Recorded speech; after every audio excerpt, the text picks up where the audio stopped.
GFMS TV.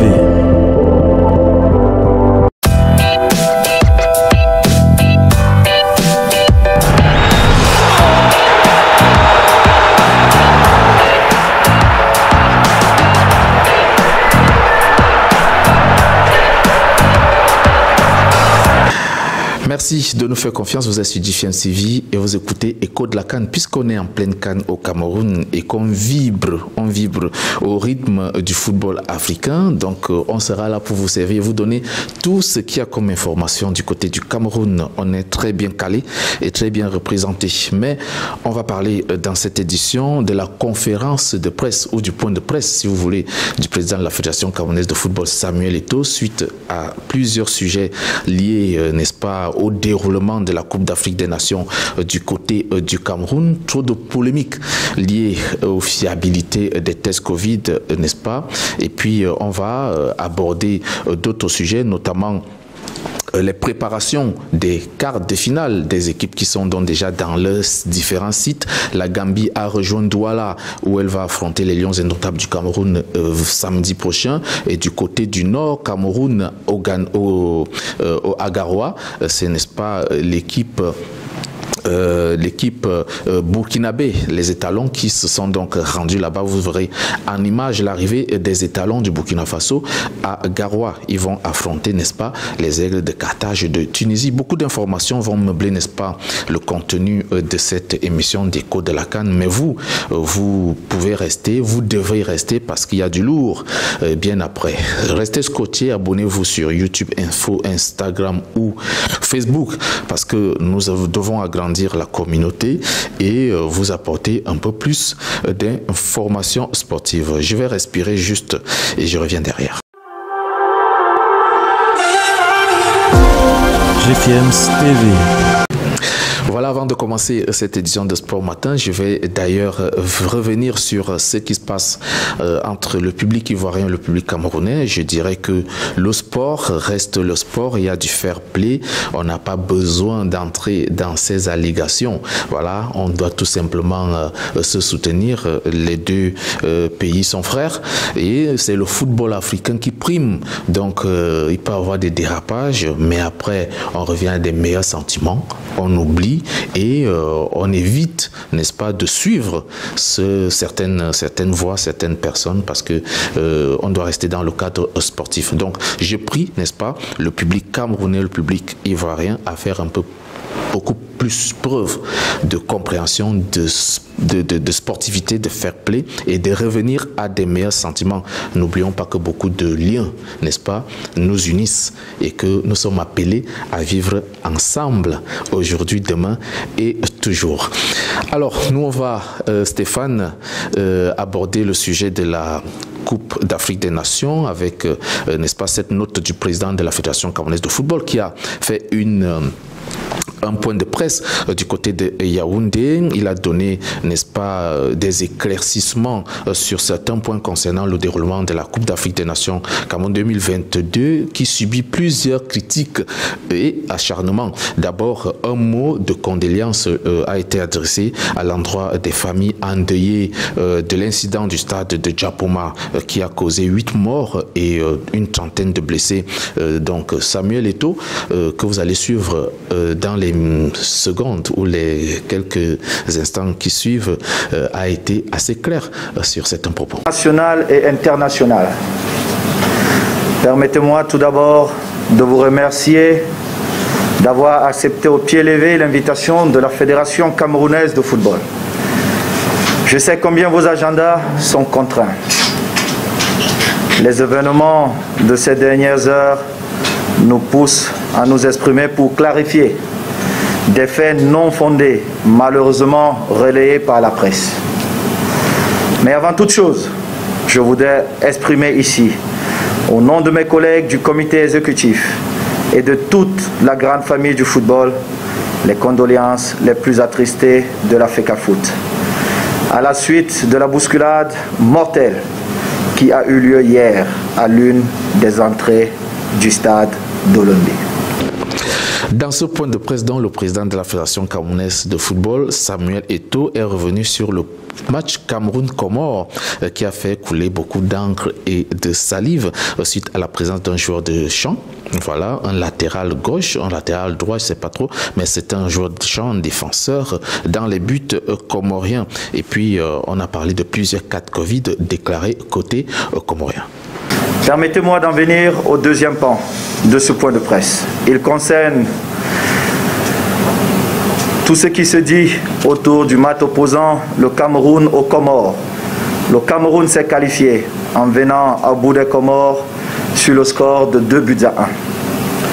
La sélection nationale des Comores a disputé cette rencontre avec, dans ses buts, un joueur de champ, reconverti pour la circonstance en gardien de but. Une dizaine de joueurs ayant été testés positifs à la Covid-19. Une certaine opinion remettant en cause la fiabilité des tests PCR insinue que ces cas de contamination détectés tendaient à favoriser le Cameroun. Je tiens à rappeler ici que la CAF est l'organisateur de la compétition et la seule garante du respect des règles de la compétition. Alors, c'est ainsi donc, n'est-ce pas, que les choses doivent se dérouler. Je pense que Samuel Eto'o a rappelé à l'opinion publique que le Cameroun a toujours remporté ses trophées dans la transparence et le fair play, sans avoir besoin de tricher comme veulent le faire entendre certains observateurs. Et moi, je pense qu'il ne faut pas qu'on entre dans ces polémiques-là. Le football africain, c'est ce qui nous unit. On doit rester, n'est-ce pas, focus sur notre fête de football et que le meilleur gagne tout simplement. La polémique sur la fiabilité des tests Covid réalisés sur certaines sélections pendant la Coupe d'Afrique des Nations 2022 Cameroun fait donc écho sur plusieurs plateformes, notamment le cas des Comores dont on revient d'ailleurs dessus, qui ont enregistré 12 cas avant la rencontre face au Cameroun et dont plusieurs observateurs ont indexé l'État du Cameroun et sa fédération. Et je vous invite à suivre également par la suite l'ambassadeur de la Tunisie au Cameroun, son Excellence Karim Ben Bécher, qui déclare que les tests faits par la CAF sont crédibles. Karim Ben Bécher. Nous avons nous-mêmes nos propres tests. La Tunisie fait ses propres tests et il faut dire la vérité, les tests qui ont été faits par la CAF sont des tests tout à fait sérieux et tout à fait donc crédibles, qui ont corroboré, qui ont confirmé des tests qui ont été faits à notre niveau par le médecin de l'équipe nationale tunisienne. Donc il n'y a pas du tout de contestation possible là-dessus. Voilà, on est toujours sur Écho de la CAN. Écho de la CAN, donc, avec le sujet de tout ce qui se passe dans cette compétition. Beaucoup de gens se sont posé les questions de savoir pourquoi les Lions indomptables n'ont pas de cas de Covid depuis le début de la compétition. L'équipe nationale du Cameroun prépare les quarts de finale contre les Scorpions de Gambie dès demain. N'est-ce pas? Le match se jouera sur la pelouse de Japoma à Douala après une journée de repos mardi après la victoire face aux Comores, dont en huitième de finale, Antonio Conceição et ses poulons ont repris le chemin des entraînements. Question de préparer cette rencontre cruciale et décisive face aux Scorpions de Gambie. La tête est donc déjà vers le match décisif face à la Gambie de Tom Saintfiet qui a sorti la Guinée de Naby Keita. Le médecin des Lions indomptables, William Ngachou, lui est revenu sur les mesures prises par le staff médical camerounais pour que les joueurs et le staff évitent de contracter le virus Covid. Le président de la fédération a mis à notre disposition une équipe qui est présente tous les jours. Personne n'entre au sein de la tanière sans présenter un test PCR datant de moins de 3 jours. Quand vous avez votre test, on vous refait d'office un test TDR. Quand on a eu la réunion de bienvenue avec la CAF, quand on a demandé aux délégués de la CAF de passer d'abord au test, ils ont été surpris, ils ont dit c'est quoi ça? Nous, on fait le test nulle part ailleurs où on va, c'est nous la CAF. Nous, on a dit pas de test, pas de réunion. Ils ont dû se soumettre. Pour la petite histoire, les gens du laboratoire UNILAB qui viennent faire les tests, quand ils viennent, la première fois on l'a dit, on vous teste avant que nous fassions les tests. Ils ont d'abord tiqué, ils ont voulu refuser. On a dit donc ok, il n'y aura pas de tests. Et donc finalement ils se sont soumis, ils ont été testés avant de nous tester. Voilà donc quelques informations liées à cette situation-là. On va aussi parler des préparations de ces quarts de finale du côté du Burkina Faso. Le Burkina Faso qui est donc bien arrivé du côté de Garoua où elle affronte les Aigles de Carthage de Tunisie demain samedi en match comptant pour les quarts de finale de la CAN Cameroun 2022. Les étalons ont donc quitté Buea dans le sud-ouest du Cameroun pour Garoua, la capitale de la région du Nord, en passant par Douala, la capitale économique, où ils ont pris leur vol pour un match, pour un voyage d'environ 1h20. Puisque la publicité nous impose certaines règles et qu'on ne peut pas vivre sans la publicité, je vais juste marquer un temps d'arrêt et puis on revient derrière.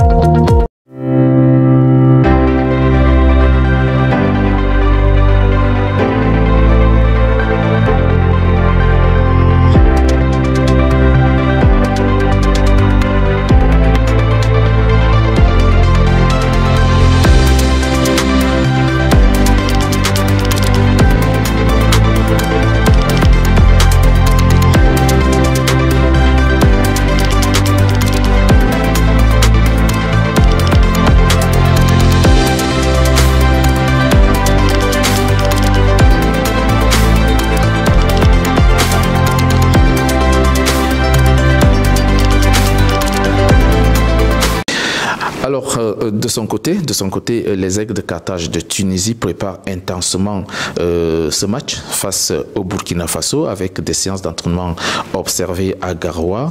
On a, n'est-ce pas, noté le retour d'Ali Abidi qui a été testé négatif au Covid, mais Mohamed Ali bin Ramadan et Mohamed Amin bin Hamida sont restés positifs au Covid. Notez que ces deux joueurs n'ont pas participé au match face au Nigeria parce que la Tunisie avait des cas de Covid. Je pense que l'équipe sera au meilleur niveau ou encore au même niveau que face au Nigeria pour affronter cette rencontre avec beaucoup de motivation face aux étalons du Burkina Faso. On va terminer, chers abonnés, par cette note qui vient de la Gambie. Les Scorpions de Gambie sont déjà à Douala, ça il faut le dire, pour abriter le premier quart de finale de leur vie ou encore de leur existence, de leur histoire. Ça sera face aux Lions indomptables du Cameroun après une belle et brillante victoire en huitième de finale sur la Guinée. Tom Saint-Fiet et ses poulains sont donc prêts à en découdre avec le Cameroun, pays hôte. Il faut noter que la Gambie, autant pour moi, est très bien outillée avec des joueurs comme Moussa Baro. C'est une équipe qui a surpris tout le monde, qui a sorti premier secours de son groupe, hein, il faut le noter, et qui, n'est-ce pas, fait son bonhomme de chemin. Je pense qu'on aura droit à une très belle rencontre samedi prochain, une rencontre digne de Coupe d'Afrique des Nations entre les Scorpions et les Lions indomptables. Mesdames et messieurs, c'était Écho de la CAN. Écho de la CAN vous donne rendez-vous mercredi prochain. N'oubliez pas, abonnez-vous sur YouTube, Instagram ou Facebook. S'il vous plaît, s'il y a des suggestions à faire, n'oubliez pas de les faire. On est prêt et préparé à la critique. On va s'améliorer. Si vous avez aimé, cliquez tout simplement sur la cloche de notification et vous ne manquerez aucune de nos vidéos. Portez-vous bien, bon week-end à vous et à mercredi prochain.